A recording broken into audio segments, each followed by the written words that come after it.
Welcome into this presentation of Coyotes baseball here in the CSN Coyotes Athletics YouTube channel. We are in the top half of the second inning. Coyotes lead the CSN Coyotes lead the Okanagan Coyotes by a score of 2-1. My name is Carmen Colosimo, joined by the silent but deadly James Hernandez. We'll get you guys all caught up on the stats and everything here in one moment. We just got to get everything caught up ourselves. Tyler Howlett misses low there. That's going to be ball 4.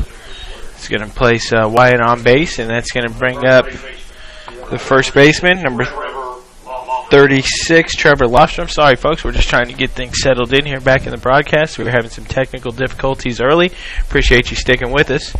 Tyler Howlett on the mound tonight for the Coyotes, looking to kind of build off the performance last night from starter Ben Cutting. And Blake Rinone had some fantastic outings, 5 innings of pitching. Howlett in a little bit of trouble here, but his Coyotes do lead the Okanagan College Coyotes 2-1 as he makes a throw over to first to get the runner, keep the runner honest. Yeah, Coyotes really hitting everything really well tonight so far in the bottom half of the first inning. Balls finding gloves to start out the games for the home bats. Pickoff throw over to first, back in plenty of time is Lofstrom. Got a man on here with 1 out. No balls, no strikes to count here with Jake Fisher at the plate. No, actually we're... Go ahead, James. I'm sorry, Carter just corrected. We're with first baseman Trevor Lofstrom at the plate now. Thank you. Tyler Howlett just missed outside, so that's going to bring the count to 1 ball and no strikes. Instead, we have Liam Wyatt at first, courtesy of the base on balls. As Howlett comes set to deliver the second pitch of the at-bat, swung on and missed. It's going to bring the count to 1 ball and 1 strike, 1 out here. In the top of the first inning, CSN leading Okanagan College 2-1. Yeah, very dominating bats in the bottom half of the first inning, and you'll see more of that as the night goes along. Pitcher for Okanagan doesn't have his best stuff tonight, and the Coyotes made him pay early, and we'll see what they can do as the game goes on. As the 1-1 catches the inner half, getting it to strike 2 here. 1 ball, 2 strikes to count with Wyatt on first. Yeah, Tyler Howlett looks like he's battling himself a little bit out there, but he's got a 1-2 count here. Let's see if he can find a put-away pitch as he comes set to deliver the 1-2. And it is swung on. Wow, right in the hole between the third baseman and the shortstop there. It's going to advance the runner from first to second. It's going to put Coyotes on first and second with 1 out. That's going to bring up number 45, the catcher, Jake Fisher. There we go. And we'll give you a little brief review of the Coyotes fielding lineup here, guys. So we're going to go around the horn first. You got Renault at third, Martz at short, Johnson at second, Westmoreland at first, and Wiggins behind the dish tonight. And going from left to right, you have Hand in left, center is Latham, and in right is Kaiser. Howlett comes set to deliver the first pitch of the at-bat to Fisher. And it's going to be taken on the inside for a called strike 1. First pitch strike there, way to go.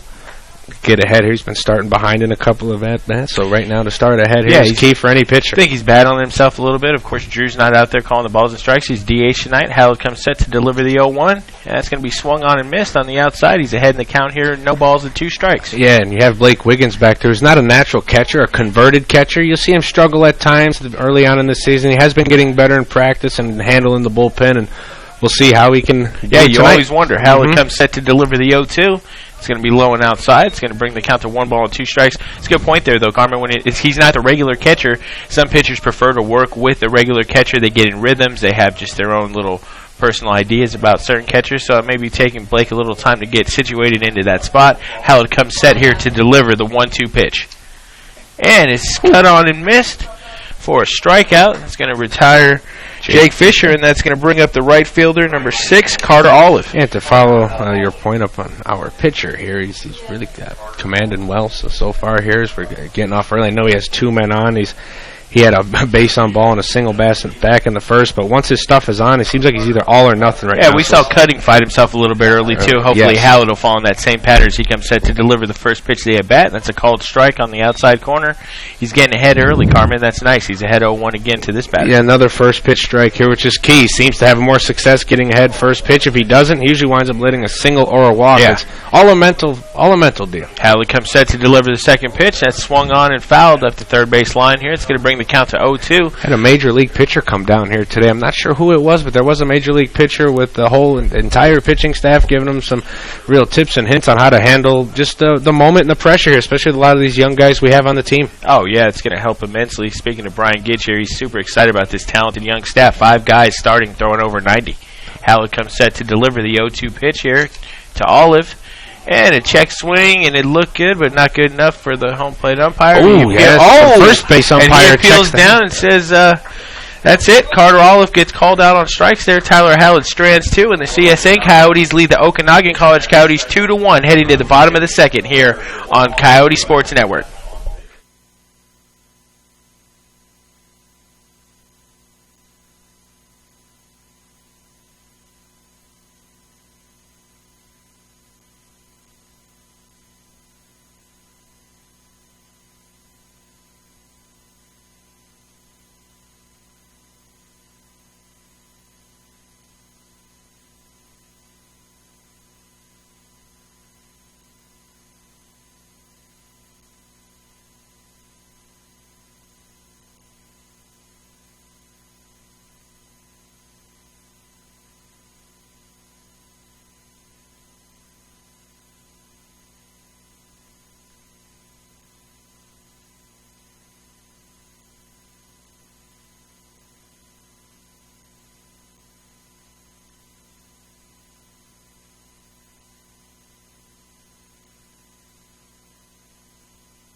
And welcome back to the broadcast, folks. Leading off for the Coyotes is going to be number 17, first baseman Brody Westmoreland, followed by the right fielder Jesse Kaiser, and the shortstop number 2, Jay Martz. A lot of pop all over this Coyotes lineup. There's home run power just about everywhere, 1 through 9 here. There's not really a weak spot in the lineup. No, these guys definitely have some pop in their bats. They flexed a little muscle last night. Let's see what Brody has here.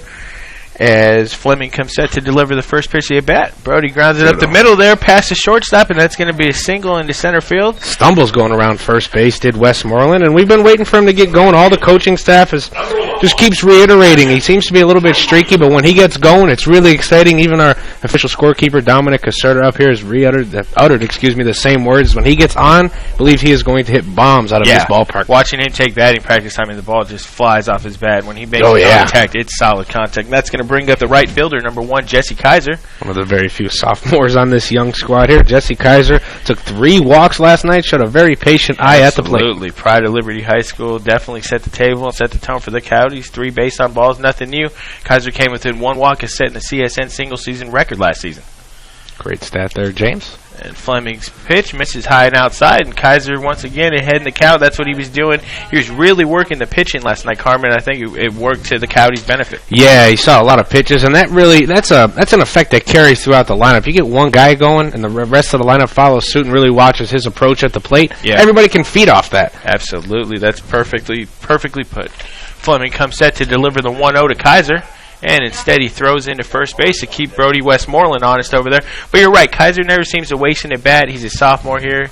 Came out of a local product out of Liberty High School, and he's just kind of hit the ground running here for CSN. We're happy to have an upperclassman here with some leadership in his qualities. Very low average to start out last year, and there you go, James. Fleming with the pitch. It's going to be taken low and outside. It's going to bring the count to 2 balls and no strikes. Jesse Kaiser started out very slow last year, low average, and that's about halfway through, towards the end of the season, he absolutely was tearing the cover off the ball and basically picking up right where he left off last year and showing his maturity. You can see his power numbers starting to increase. I'm interested to see what kind of pop he has this season. The third pitch of the at-bat is going to be low and outside, taken by Kaiser. I mean, it's crazy here with the pitch recognition. You have Jesse Kaiser, who it's turning to be maybe the best guy in the team. He had this pitch recognition, right out of high school. I mean, even early last year, he was very selective at the plate, which worked well for the Coyotes. Even though he platooned a little bit with Gerald Robbins early, he found his way by the time we got into tournament.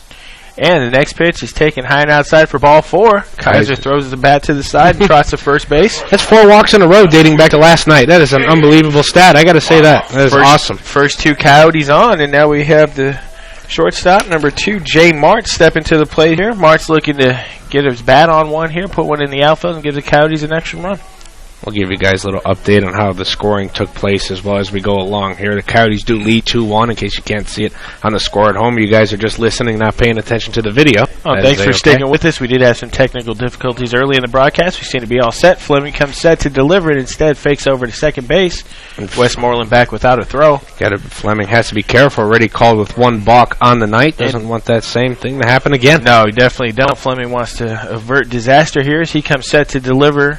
First pitch of the at-bat to shortstop Jay Martz.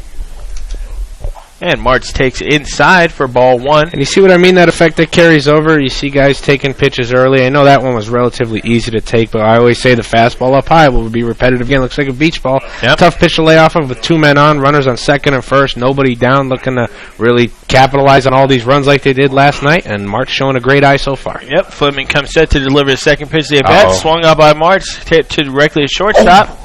And he misfielded here, misplays it a little bit. Looked like he might have had a chance at a double play. Instead, nobody gets out here as Jay Martz beats the throw, and that's going to load the bags up for the Coyotes and bring up the number 9 hitter, number 28, Antonio Renault. And a familiar situation. Last night, the Coyotes had the bases loaded when Jarrell Latham came up with the game-winning blast. Tonight, bases loaded, not quite in the game-winning situation yet. But so score the Martz grounder. Sorry, Carmen, at E6 there. I want to just make sure if anyone's following the scoring at home, we get it correct. It's an E6.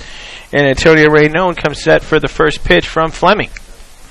Fleming set to deliver here. Bases loaded, no outs for the Coyotes. And the pitch is taken on the outside corner for strike one. Finally, a first pitch strike. Last two batters started behind in the count here. Yeah, Coyotes got to make sure they stay selective, but aggressively selective. If that pitch is in the zone early, make sure you go ahead and take a hack at it. Fleming comes set to deliver the 0-1.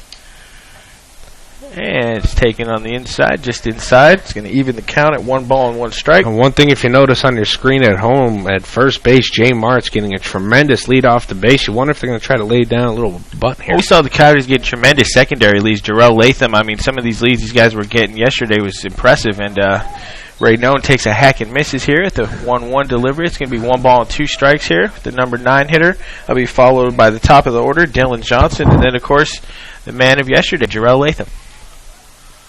Fleming comes set to deliver the 1-2. As Rinone digs in here, looking to get it, at least if it's an out, make it a productive out and score that run from third with bases loaded and no outs here in the bottom half, home half of the second inning here at Morris Stadium. Another beautiful night for baseball. Fleming comes set to deliver, and it's swung on and fouled. Get out. See if there's going to be a play. It's not. It's going to get right over the Coyotes dugout. Fans having to scurry out of the way there.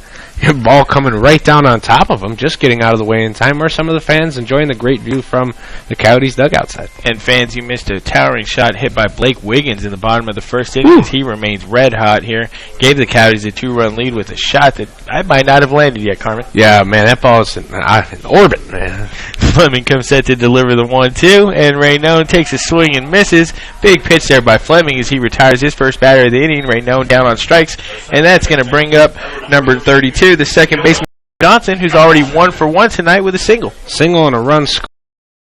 Big strike. We got to connect here. It's yelling.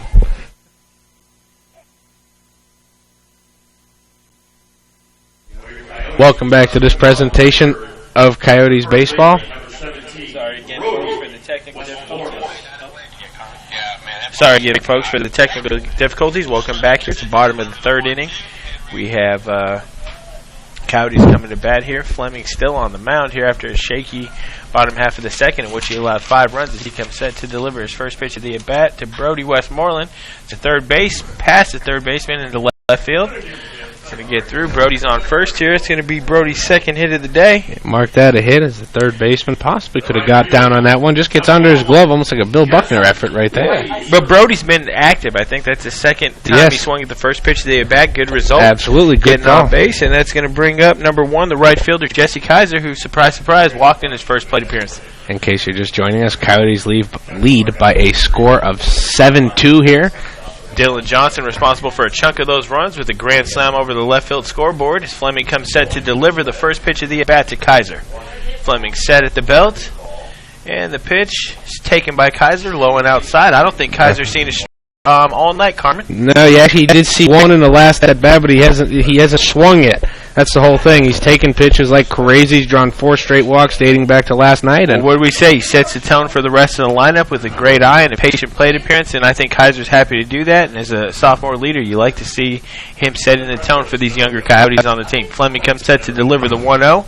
To be taken low and outside for ball 2. I think at some point you'll see him in the 5 or the 6 hole instead of the 7. You'll see him at some point up more towards the middle of the lineup, where Drew Newsom or even Brody Westmoreland. I think you'll see the 7 and 6 spot reverse. I think Garitano can even put him in the 2 slot, tell you the truth. He's got decent speed, and I think he's a good enough contact hitter to flourish there. Oh, and Westmoreland got caught napping over there at first, and he's going to be picked off. Crafty throw over there by Fleming for the first out of the inning, and that's just unfortunate. Westmoreland got caught napping there. Yeah, but he tried to jump, and when he was about to make his jump, pitcher looked over, fired over to first base. He tried to get in under the tag, but was tagged out. Yep, Kaiser settles back in here now with no one out, 1 down, and 2-0 count. And that ball is taken for 3. Jesse Kaiser here looking to get on first, looking to take his second walk of the game. He's already had a base on balls in his first plate appearance here, 3 last night. Let's look at Kaiser here, settles in for the 3-0 from Fleming. And that's going to be taken low and outside. Kaiser throws his bat to the dugout here as he trots to first base, and that's going to bring up number 2, shortstop Jay Marks. Yeah, James, last time he was up reach via the error on the shortstop. Yeah, he had a ground ball to shortstop that he wasn't able to come up. Look, double play, ended up being nobody retired. Yeah,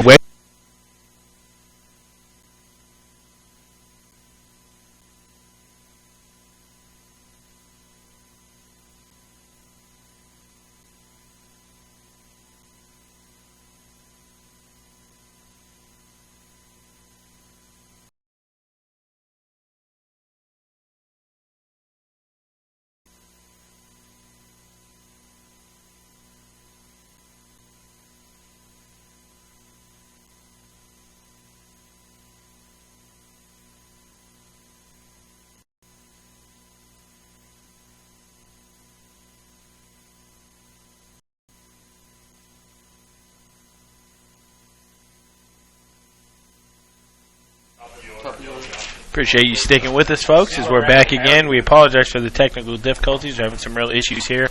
But we're back live with you. It's 7-2. Coyotes heading to the bottom of the 4th inning. It's going to start from the top of the lineup. It's going to be the second baseman, number 32, Dylan Johnson, followed by center fielder Jarrell Latham. And the man of the evening tonight, 2 for 2, Mr. Blake Wiggins. And Blake Wiggins with a 2-run shot that is probably just coming back into orbit now. And he had a double as well. It's plated a run. Gosh, Blake Wiggins, we didn't get to see him hit on the road trip, but everything he's done here has been so impressive. Whether it was the game against Yavapai, San Jacinto, he has really pitched fantastic. Fleming comes set to deliver the first pitch of the inning to Dylan Johnson. First pitch misses low and inside for ball 1. Count now goes to 1 ball and no strike here on Dylan Johnson. Johnson settled in here. He's got a grand slam to his name, 4 RBIs, having himself quite a night, and he's looking for more. So when it comes set, Johnson fouls it up to third base line. Like to call that a single and a salami. That's what he has. Second hot shot we've seen up there. Coach Garitano's got to keep his head on a swivel in that coaching box there. Some balls are getting on him quick. Screaming his way, to say the least. Johnson settles in here for the 1-1 pitch from Fleming. Comes set. And Johnson fouls it. Another one. Right. Khaled would say, another one. Spot. Coach Garitano. Playing dodgeball down there. Listen, baseball right now. His inner football in him is taking over. Fleming comes set to deliver the 1-2 to Johnson. And it's hit to the second baseman. Oh, gosh. Came up and ate him up. Thank goodness. I think it hit him in the shoulder. Yeah, he protected his chin there. Look, it's going to come up actually towards his cheekbone, and it just deflected off his collarbone, shoulder area. You know that stings. Got some speed, just took off on him. It looked like it was going to be a routine ground ball. The second baseman jumped up on him. Thank goodness it averted him in the face. Looks like shoulder.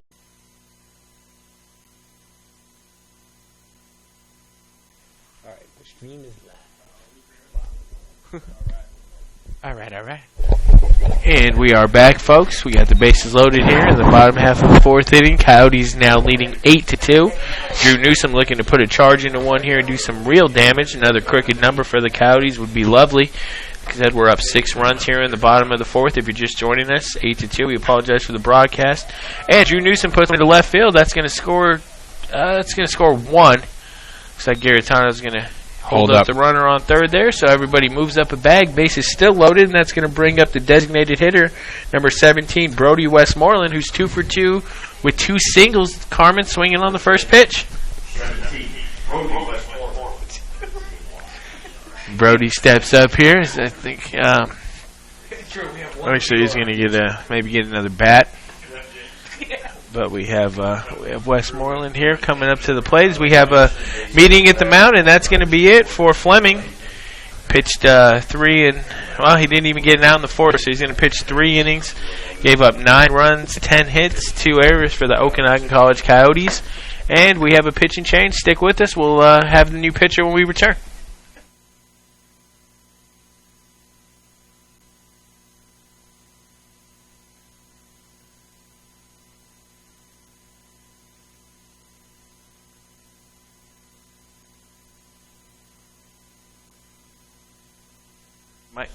And Mike Rogers comes out to the plate for the Okanagan College Coyotes as he finishes up his warm-up pitches. Comes into quite a scenario here. He's got a bases-loaded situation.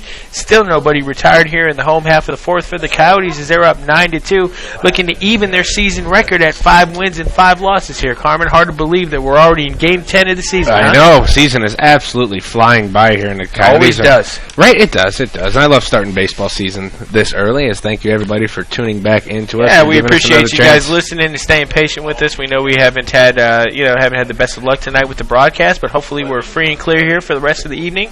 And of course, we're going to be live tomorrow night, Saturday, Sunday. We have games in 5 of the next 7 nights, or I'm sorry, 6 of the 5 next of the next 6 of the next 7. Excuse me, it's there easier said than done. Apparently, the only day we won't be playing baseball will be Monday, which is President's Day. So that's why we have the day off. Yeah, I was wondering everybody enjoy the long weekend. No school, so there's not going to be any baseball on Monday, but we'll continue and end the Coyote slug out on a good note here, hopefully Tuesday and Wednesday night as we conclude this second tournament of the early season here for CSN. Yeah, looking good here. The bats are absolutely on fire tonight. Man. Coyotes 9 runs on 10 hits, scoring runs in bunches. It's been an amazing night. Last night as well. Yeah, fans. Carmen and I were speaking about that, and we were just saying it's just amazing to see what kind of bats these Coyotes are going to bring and what they're going to do when it warms up a little bit in the spring. This is the polar opposite of last year's team. We absolutely have some real hitters, 1 through 9. I mean, I think there's some real pop in the lineup. As good as last year's team was, it was pitching and defense predicated on timely hitting.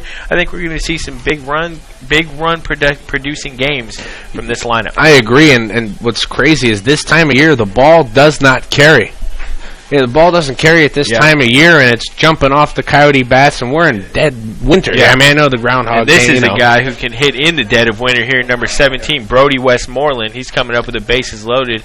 2 for 2 on the night. Coming out to John Cena's walkout song here, so let's see if the champ is indeed here. He gets set to the 0-1. That's going to hit the outside corner for strike 1. 79 miles an hour right there. Rogers with a nice little breaking piece, huh, Carmen? Mm-hmm. A little off speed there. Throw these Coyote bats off, trying to just keep them off rhythm here. Yeah. They've really got into a nice rhythm at the dish tonight. Rogers coming into a possible situation here. Gets set to deliver the 0-1 pitch, and Westmoreland hits it back up to second. 6, and that's going to be... I think the out was recorded, so they're going to give the out dropped it on the transfer. They're going to call the original out and dropped on the transfer. Fielder's choice, and we're going to have a run scored, so that's not going to be an RBI, but that's going to get the run home from third. It's going to extend the Coyotes' lead to 10-2. That's going to bring up the right fielder, Jesse Kaiser, who's got 2 walks tonight, 5 in 2 games so far. Carmen? Yeah, we're really looking for, obviously we've seen his walks, and we're waiting for that power to turn around here. We saw Jesse Kaiser at the end of last year really show some great pop and all the patience at the plate. We haven't seen it yet. Maybe we'll see it right now. There you go. Kaiser kind of saws one off to the left field line. That's going to be just foul. That would have been trouble. But at Carmen, we were speaking earlier a little bit about Kaiser's potential to possibly move up in the lineup, maybe to the 5 spot, maybe even the 2 spot. He handles the ball well. Yeah, it depends on bat well, excuse me. Yeah, and especially Jarrell Latham, if he doesn't turn it around fairly soon. I mean, we give him some time, obviously, and he looked great last night, and tonight he has a double and a run scored. Latham has been on fire. But you got to love Kaiser's veteran presence in this lineup here, sophomore leaders. He really, like we said, he sets a tone with his at-bats. He's very patient, he's a selective hitter, and all the Coyotes can learn from that, especially the freshmen coming in. Rogers comes set to deliver the 0-1 to Kaiser.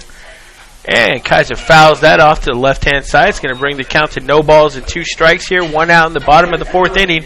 Coyotes leading 10-2. a dominating performance. To reiterate it or sound repetitive, but they have been absolutely crushing the baseball tonight. And Kaiser looking to do the same thing here from the left side. I mean, it's just great patience for the first time all week. We've seen him in a 2-strike count. Yeah. We've only really had one strike thrown to him. Never deterred when he's in a 2-strike count. He'll work that back in his favor in no time here as Kaiser sits, grounds one up to third base side. It's fielded well by the third baseman, and that's going to be... It's going to drop and get by the first baseman. Kaiser rounding first, going to head into second with an error from the It's going to be a throwing error from the shortstop there. It's bounced it to first, wasn't able to get there. Kaiser staying on second. Coyotes have their 11th run of the evening. It's now 11-2 CSN. 2 outs here in the bottom of the 4th inning, and that's going to bring up the shortstop, number 2, Jay Martz. Yeah, and Jay Martz here looking to get on the board. He reached via error. Well, you know, these games, you know, like you said, get on the board is exactly right. Jay Martz wants to join in the fun here. He wonders why his teammates are hitting the ball everywhere. You know, it's contagious, though, Carmen. You get some good at-bats, and I think Jay's going to put a good swing on one here. Let's see what he's got. And knowing that the game-winning run potential is on second base, they can score one here, close out the next inning, and we'll be the mercy rule 10 after 5. Rogers comes set and delivers high and inside. Martz takes that for ball 1. Like you said, one more run, one more hold, and we're at another run rule here for the second consecutive night, and that'd be great for CSN's confidence. And Martz takes the second pitch, high and inside. It's going to be ball 2.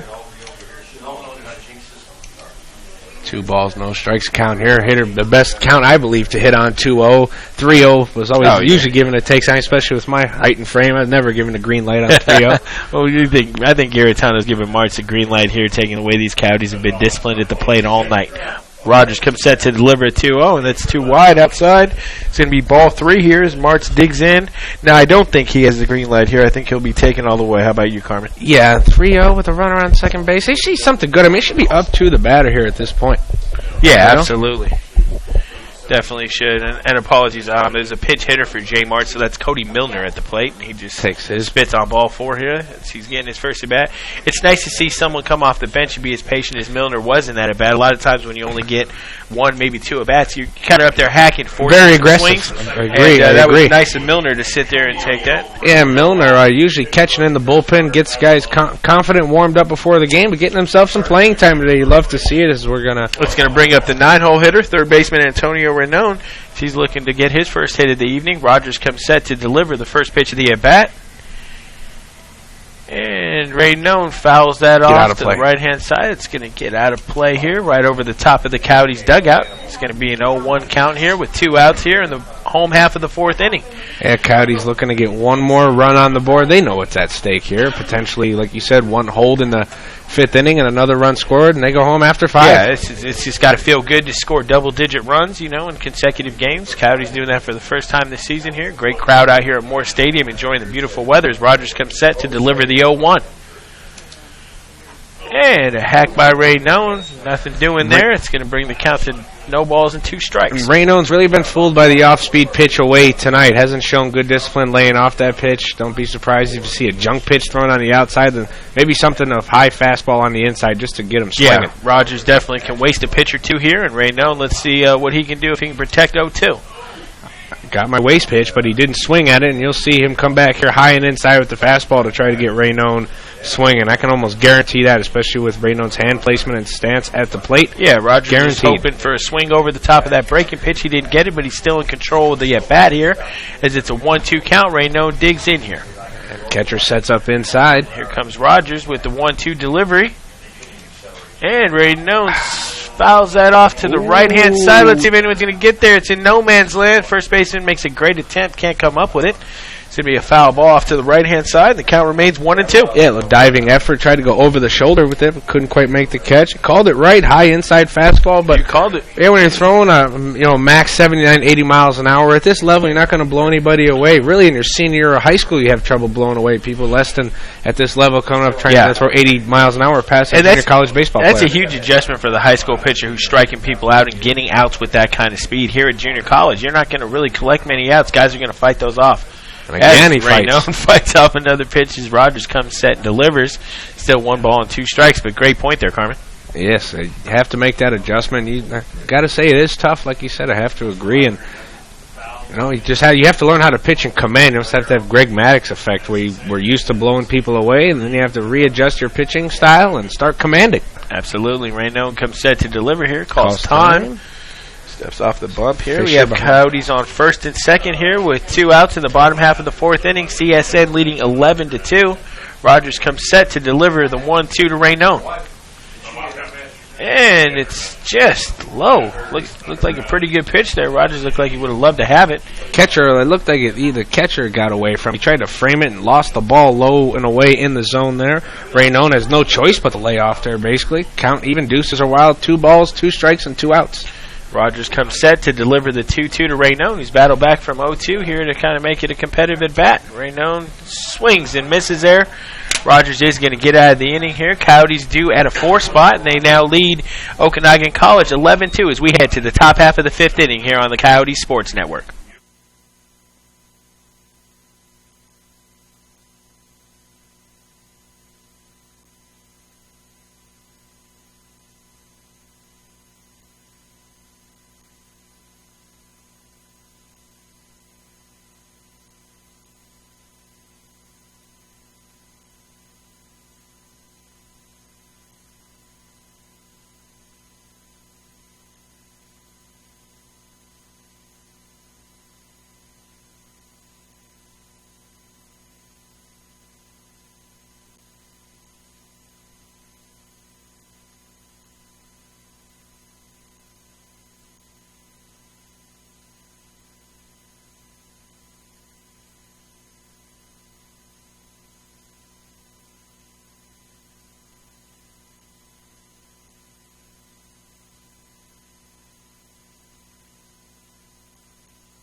In between innings there, we got a pleasant visit from Reese Lucero's father, still avid Coyote fan, as Reese is doing his thing. He's up at Dixie State, hoping for a big weekend. Reese, if you're listening, we want to say hello.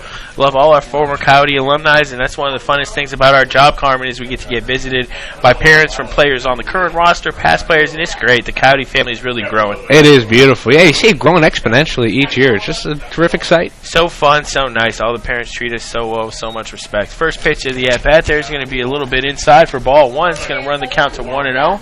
Top of the 5th inning here for the Coyotes. And we have looks like a shout out on the YouTube channel, James, from one of our listeners, and I think it's a very special listener to you. There we go. Ball's going to be low and inside there. You will see. I believe, yes, we have a shout out from James Hernandez's wife, Amy Hernandez. Like excited to hello, Amy. Thank you for listening. We appreciate the support. As always, we appreciate all our listeners. You can contact us directly on our Twitter at CSN Coyotes if you have any questions, comments, or anything for us. Any little nuggets or tidbits from the game, we'd love to say hello. Let us know you're listening at CSN Coyotes. Count is now 2 balls and 1 strike here with nobody down, nobody on. In the top half of the 5th inning, Coyotes lead by a score of 11-2. They can hold this lead here and score a run next inning. Go home winners by a mercy rule. Okanagan College here looking to add a run and extend this game. This is scheduled for 9 innings, but as Carmen said there, if we can get one more run here in the home half of the 5th, not allow anything, we're going to be the 10-run rule after 5. We have a 2-2 count, I believe, on the board here. There should be 2 balls and 2 strikes. As Julian Barola comes set to deliver the 2-2 to Logan Wedgwood, and the pitch is taken inside here for a ball 4. Excuse me, it was a 3-1 count. Apologies there. Logan Wedgwood is on with the leadoff walk. It's the last thing CSN wants to do, Carmen, is extend this game. If they let Okanagan College get some confidence, we've seen what Gateway was able to do last home game. Yeah. 2 home games ago, excuse me. Oh, yes. Once again. Yeah, once they got the confidence and letting men on, huge comeback 4, actually a 4-run turnaround, wound up winning the game by a score of 7-6. Don't allow any free runners here. Second baseman Jared Frew comes set to deliver the first pitch from Barola. Barola comes set, and the pitch is going to be low and inside, and that gets away from Blake Wiggins, and that's going to get the runner to second. He takes a sharp turn, maybe heading for third, puts the brakes on, and wisely stops. Cruises back into second there on it's like a little bit of a wild pitch there from Julian. And backstop playing a lot different than last year. Fully padded this year, no brick exposed down the bottom, so the ricochets of the ball have played at a much different angle. Catcher's still getting used to it as we go along here in the season. Excellent point. The field conditions, the grass a little dry, a little bit of yellow in there still. Of course, it's barely turning the calendar from winter to spring. Here out here, it feels like we're headed for summer already. It really does. The groundhog wasn't lying. He definitely said spring was coming early, and it has. Barola comes set to deliver. 1-0 pitch is inside. That's going to bring the count to 2-0. Like we said, Carmen, last thing Barola wants to do here is put another runner on, give the Okanagan College Coyotes an opportunity to put a crooked number up. Yeah, and Barola, I mean, you can't be afraid to pitch to the men here for Okanagan. You have a 9-run lead. You just have to attack these batters and just pitch your pitch within your game here. Don't try to do too much. Barola comes set to deliver the 2-0 to Frew. And Frew swings and fouls that off. Right. Milner took a shot. It looked like Cody Milner there. It's a little bit shaken up behind the dish here as he's going to walk it off. Looks like it hit off maybe the inside of his leg. Just shaking it off, stretching that leg as well. He had to extend his leg out a little bit to the left there as well. Might have just umpire giving Milner some courtesy time there as he goes and talks to Julian Barola. You know, the umpire and the catcher generally have a pretty good relationship because they know what it's like to take some balls and some foul balls off some not-so-kind places. So Milner time to settle in here, and Barola's going to settle back into the bat here behind 2-1. He comes set to deliver the 2-1 pitch to Jared Frew. You see he really wants to attack the lefty here, try to keep that ball low and away, trying to have that hit go towards the second base side. Don't want to hit behind that runner. Comes set to deliver the 2-1. That's going to be taken inside for a strike. It's going to even the count at 2 balls and 2 strikes. No outs here in the top half of the 5th inning. CSN leading Okanagan College 11-2. Okanagan just trying to stay alive here. Doing a great job playing protect at the plate from the left-handed side against Barola. Barola comes set to deliver the 2-2 pitch. And it's cut on and fouled away here. Just got a piece. What a tough at-bat this is at the plate right now. Frew is absolutely battling. He sees his fellow battery mate on second base here with the potential to score if he can put one in the outfield and get another run closer for the Okanagan College Coyotes as they trail 11-2 here. The last thing you want to do as well is get run ruled back-to-back nights. They're just trying to stay and fight in this game. Yeah, absolutely. Scheduled for 9 innings. They want to get as close as they can to it. Julian Barola comes set to deliver a 2-2. It's cut on and missed there by Jared Frew. It's going to be a strikeout, number 1 of the night for Barola. And that's going to bring up number 33, Jared DeLoba. Yeah, 0 for 1 on the night. Reached on the air in his last plate appearance. Didn't wind up coming around the score. See what he can do here against a tough right-hander. Barola, big fella on the hill to say the least. Almost has a Heath Bell. Heath Bell, yeah. Kind of presence on the hill. Thank you. Yeah, he definitely does. Bigger guy there. Barola comes set, delivers the first pitch of the at-bat, low and outside for ball 1. But you're absolutely right, Carmen. He's an intimidating presence out there. Kind of a guy like we had last year. You got Caden Porter. Oh, man. Definitely an intimidating presence on the mound, even though he wasn't, clocked as the fastest arm we had on the team, of course, with Phil Bickford here. The explosion to the plate, though, from Caden Porter was unbelievable. Absolutely. And that's after TJ. Yes. Barola misses high and outside. That's going to run the count to 2-0, and that's what's kind of disturbing here is Barola really is falling behind. He's fallen behind every single batter here in this inning. He's gotten away with it so far. He's playing with fire, but that's a recipe for disaster. Well, what he's doing is tiring himself out for the weekend. You can see him wiping his brow, kind of taking a step off the mound, and taking a breather. He's really struggled this inning, even though he hasn't allowed a run. He has had some struggles here in the inning, looking to get out of the inning without allowing any runs. Barola comes set here to deliver the 2-0 to Dulaba. And the pitch is not offered at. It's going to be a little bit low, and that's going to run the count to 3 balls and no strikes here. Only 1 down in the inning, and Barola kind of fighting himself a little bit out on the mound, Carm. Yeah, you really see it. You see he's trying to find his release point, trying to find his zone, and he just can't. He's just pressing too hard out there. You can see it. Yeah, it doesn't seem comfortable at all. Barola comes set to deliver the 3-0 to Dulaba. And it's cut on and fouled over the right-hand side. It's going to run the count to 3 balls and 1 strike. That's all he needs to do, Carm, is just throw some strikes in the zone. I mean, you have a 9-run lead. You can't ask for anything more. I mean, just make the hitters hit your pitches. Absolutely. I mean, you have just what you said. You have to pitch to these batters here with such a big lead. You can't be pitching around guys and putting men on base and keeping this team alive in the ball game. It's not going to sit well with the pitching coach or the head coach. Barola comes set and gets a swinging strike on the inside corner. There he battles back. Counts 3 balls, 2 strikes here, 1 out. Yeah, Barola really does need to battle back. Actually, I'd like to say more Jabba Chamberlain on that mound than Heath Bell. That's a much better comparison. There you go. That is a good comparison. Except there's no flies in the face at the moment. We all remember that Indians-Yankees playoff game, which was incredible. I was listening to that on radio, and I couldn't believe what I was hearing. I said, what? Right. There's bugs in his face. And then when you saw the pictures, it was even, oh, my gosh. Yeah, and then they were trying to spray bug spray on him. I said, what? It was unseasonably warm in Cleveland, I remember that day, and that's what they accredited the bugs to coming out for. And like you said, it was a nasty situation, to say the least. Cleveland Indians finally got over the hump to beat the Yankees. The Red Sox still in the way, though. Barola delivers, and he gets the call. The inside part of the corner there, it's going to be a strike looking. You never want to see the backwards K, but that's what happened there, and that's going to bring 2 down here in the top of the inning. Barola looking to get out of trouble if he can retire Liam Wyatt here for the final out of the top half of the 5th. Yeah, Barola, small, the wrong word to use, a slow worker on the mound, to say the least. Yeah, very deliberate. Yes, exactly.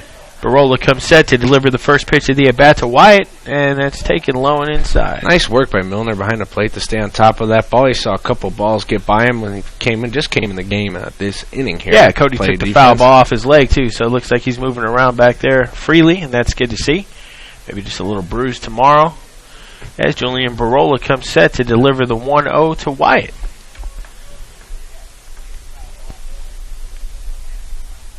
And deliver it there, as Carmen said earlier. It's and inside, that's going to be 2 balls and no strikes here. Barola has fallen behind every single batter. He did battle back to get the last 2, but you said, Carmen, you don't want to be falling behind these Okanagan hitters. No, you really don't. One good point made about him being deliberate, and to follow up on that is when he has the same routine basically every pitch. When a man's on base, I can't really read him that well. Right.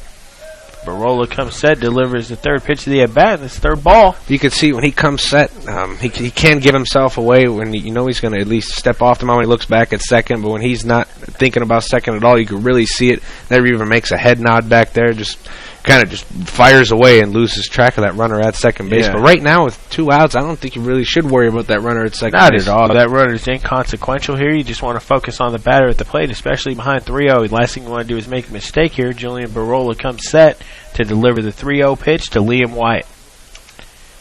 And it's right down the middle there for strike 1. 3 balls and 1 strike. Good pitch. Just get me over fastball right there just to get me back into the at-bat here. Well, like you said, Carm, all we want Barola to do is just play catch with Milner out there. He's got a 9-run lead. Just throw strikes, and the rest of it will take care of itself. Exactly. A little more confidence in the breaking ball. I think Barola will go a long way here. Barola comes set and gets Wyatt to get under one here. It looks like it should be an easy play for the right fielder. Oh, and it's actually... It's dropped in the outfield. But he's headed to second. Play at second. Tag is down. In time, he's out at second base. What a play. Excellent throw there to second base after the fly ball was not caught. That's going to be the 3rd out of the inning. Run does score on that play. The run came across before the 3rd out was made. And that's correct. So the Okanagan College Coyotes climb 1 run closer. They now trail 11-3 as we head to the bottom half of the 5th inning here on the Coyote Sports Network.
Yeah, Rogers back on the bump here for a second inning of work.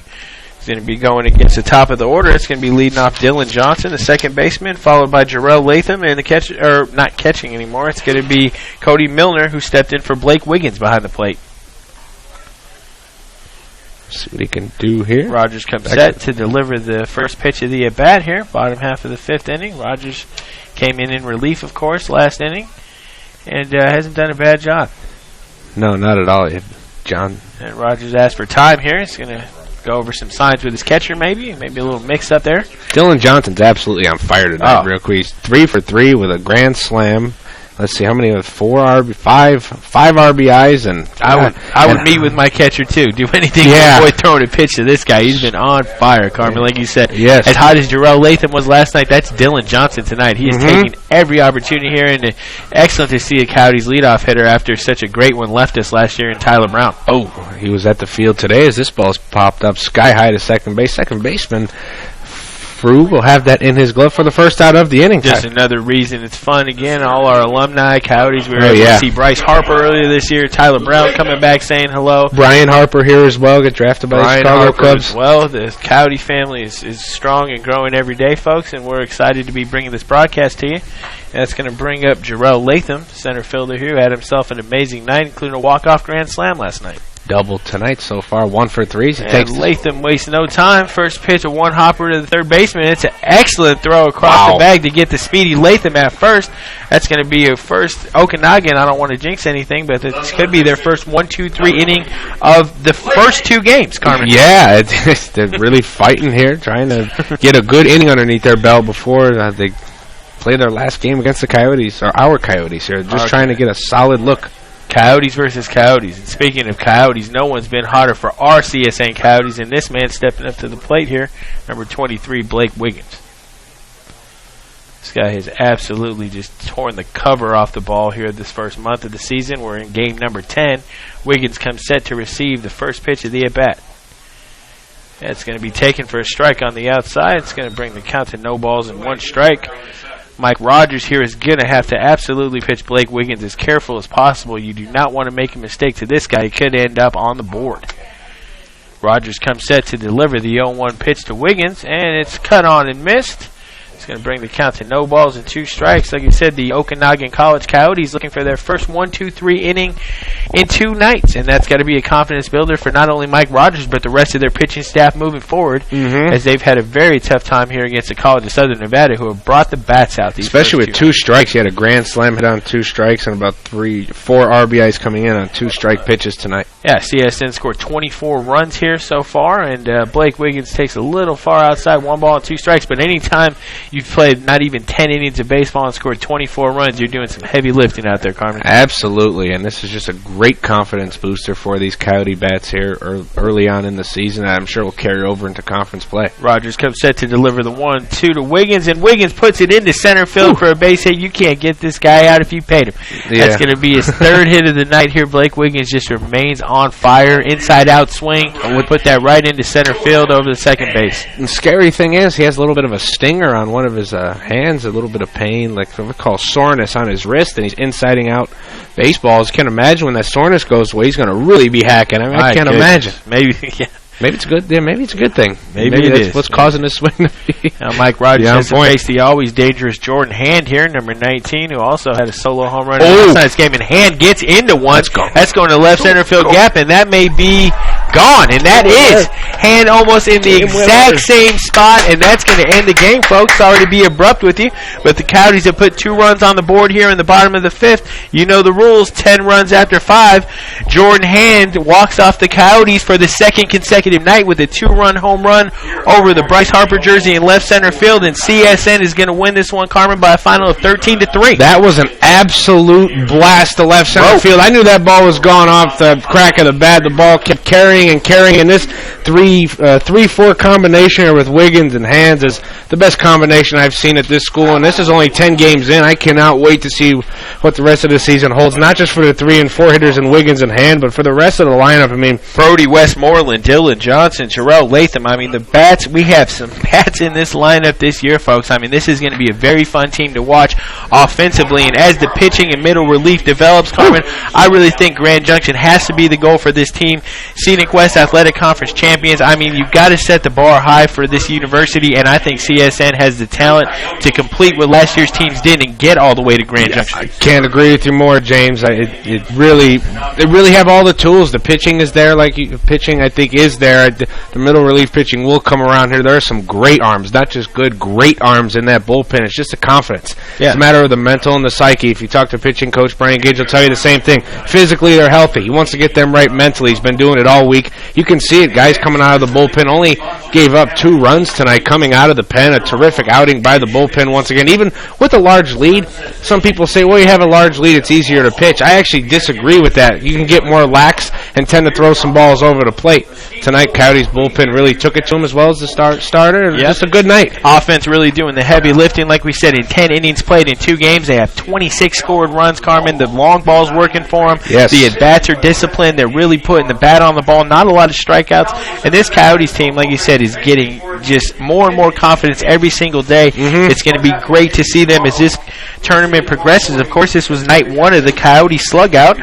Fans, we want you to join us tomorrow. We have 4 games starting with Salt Lake Community College versus Prairie View Baseball at 9 a.m., Salt Lake Community College versus Yavapai at noon. This same Okanagan College Coyotes team will play Yavapai at 3:30, and we will play Okanagan College one more time tomorrow night at 6:30 p.m. Oh, wow. We hope you can join us for the 3rd game against the Okanagan College Coyotes.